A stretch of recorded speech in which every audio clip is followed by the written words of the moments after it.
Hello there, welcome to Social Guidance. In this video, I will show you how to add music to Instagram post. So for this, let's open our app. Once the app is open, click on this plus button in the middle. And here you need to choose post. Click on post. And now from here, you need to choose the photo that you want to post. Okay, so I will go with this photo here. Now click on next on the top right corner.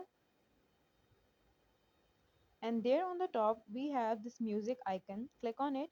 And from here, you will get a lot of music, or you can search for specific music in the search bar.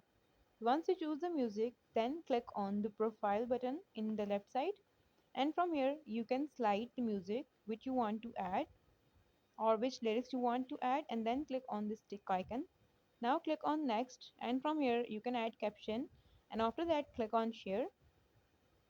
So here the photo is posted. Now if I go to my profile and I will show you, okay, so we posted this image, and as you can see the music is playing in the background, and also the name of the music is showing on the top. In this way you can post music on Instagram post. If this video helped you, leave a like on the video and make sure to subscribe our channel. Thank you for watching. Bye.